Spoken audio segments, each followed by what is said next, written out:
ان کا عالم ایسا ہے کہ امام مالک فرماتے ہیں کہ میں جب امام جعفر صادق سے ملنے گیا تو میں نے 3 حالتوں میں سے کسی ایک حالت میں ہمیشہ پایا۔ امام مالک فرماتے ہیں وہ 3 حالتیں کیا ہیں امام جعفر صادق کی رضی اللہ تعالیٰ عنہ کی؟ اہل بیت کے 6 امام ہیں، یہ ائمہ اہل بیت میں 6 نمبر پر ہیں۔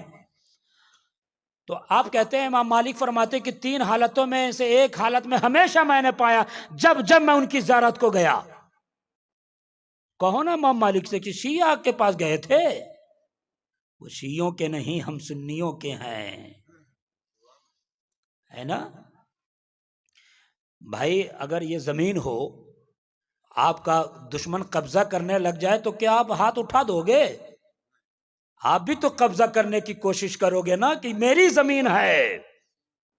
تو اگر کوئی شیعہ ائمہ اہل بیت پہ قبضہ جمائے تو تم کیوں سائیڈ ہو رہے ہو؟ تمہیں تو آگے بڑھ کے قبضہ کرنا ہے کہ یہ تو اہل بیت ہے، یہ تو ہمارے ہیں، ائمہ اہل بیت تو ہمارے ہیں۔ اس قدر دائرے اہل سنت میں رہ کر ذکر اہل بیت کرو تاکہ بچہ سمجھ جائے یہی اہل سنیت ہے۔ اس لیے تاکہ آنے والے وقت میں کوئی رافضی ذاکر ہو، کوئی شیعہ ذاکر ہو، اس کے دامِ فریب میں ہماری نسلیں نہیں آئے۔ وہ ہمارے ہیں، ہمارا نظریہ صاف ہے، چھپا ہوا ہے کتابوں میں، ہے نا؟ ہمیں اہل بیت سے ٹوٹ کر محبت کرنا ہے۔ امام مالک کہتے ہیں کہ میں جب گیا تو 3 حالتوں میں سے ایک حالت میں امام جعفر صادق کو فرمایا، دیکھا۔ 3 حالتیں کیا؟ وہ فرماتے ہیں کہ اکثر جب میں جاتا تو دیکھتا یا تو وہ قرآن کی تلاوت میں مصروف ہے، یا تو نفل نماز پڑھ رہے ہیں، یا تو حالت روزہ میں ہیں۔ ہاں، آپ میں سے کتنے لوگ قرآن کی تلاوت روز کرتے ہیں؟ آپ نے تو قرآن کو گھر کے اس حصے میں رکھا ہے جہاں مکڑی کے جالے لگے ہوئے ہیں، جزدان پہ مکڑی کے جالے لگے ہوئے ہیں، ہے کہ نہیں؟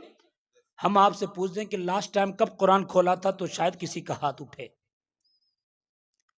لاسٹ ٹائم آپ نے کب قرآن کھولا تھا؟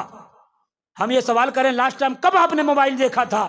تو آپ کہیں گے حضرت بس ابھی 4 منٹ پہلے لاسٹ ٹائم موبائل دیکھا تھا۔